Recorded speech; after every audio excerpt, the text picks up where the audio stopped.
Hi friends, today I want to talk about perfect square trinomials.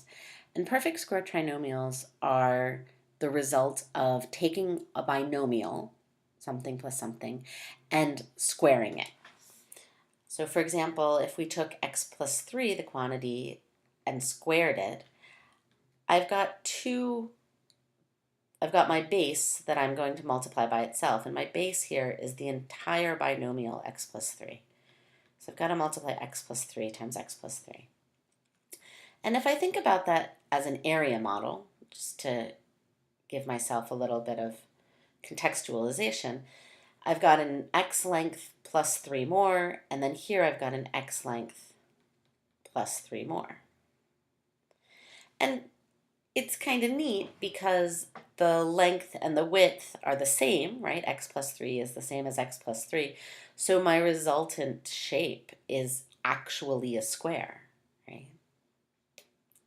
It's clearly connected. If I multiply these two binomials, I'm really finding the area of each of these four components and then combining them. So x times x is x squared. Positive 3 times x is positive 3x. Positive 3 times x is positive 3x. And positive 3 times positive 3 is positive 9. So hopefully you'll realize these two areas here are the same, so they're going to combine together.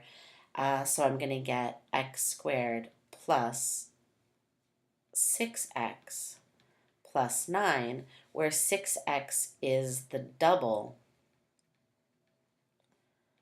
3x. And 3x is the root of this 9 times the root of this x squared. Let me say that one more time. The root of 9 is 3, right? 3 times 3 gives me 9. I should say the square root of 9 is 3. And the square root of x squared is x. And their product is 3x. So let's take a look at another visual example of this. Here I've got an area model, and I know what's on the inside. So each of these are x by x long, so these are x squared blocks. Each of these are 1 by x long, so these are x blocks. And each of these here in the bottom are 1 by 1 long, so these are each ones.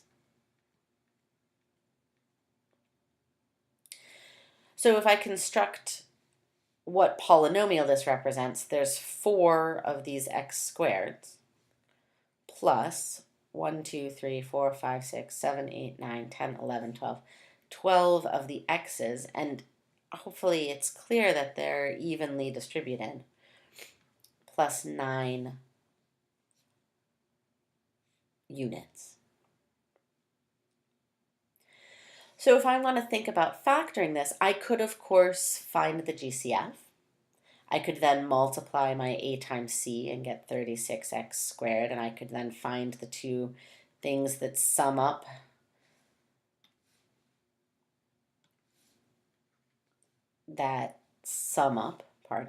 to positive 12x, and I could fill those in and by guess and check, or products and sums I should say, and find my four terms and factor out my groups and get my solution. But if I can come to recognize that 12x is a double, in this case it's a double of 6x, and if it's true that 6x is the product of the square root of this first term, so the square root of 4x squared, which is 2x,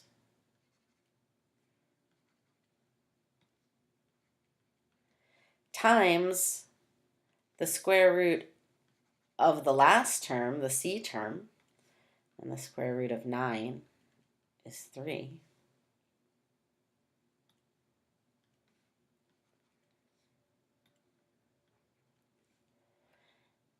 And if that's true, if this is double right? This is the double of 6x, and 6x is the square root of 4x squared times the square root of 9.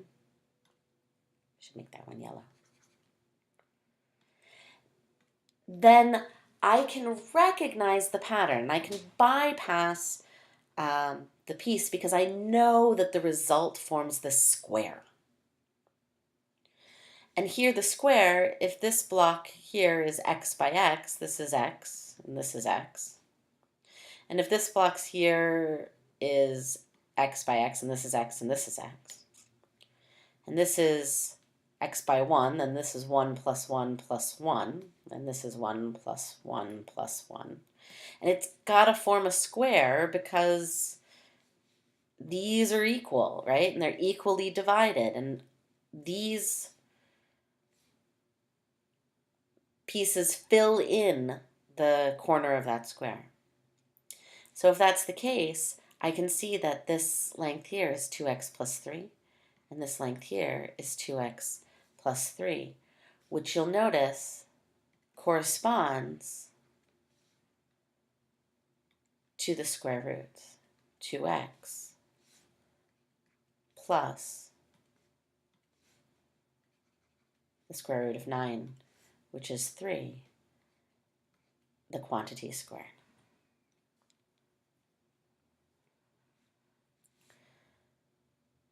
We're going to want to do some more examples just to verify that we feel comfortable with this. But if we can find these special cases, and if we can learn to recognize them, we can save a lot of time by being able to jump straight to these perfect squares.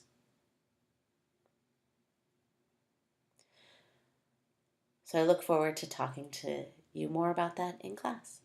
Thanks.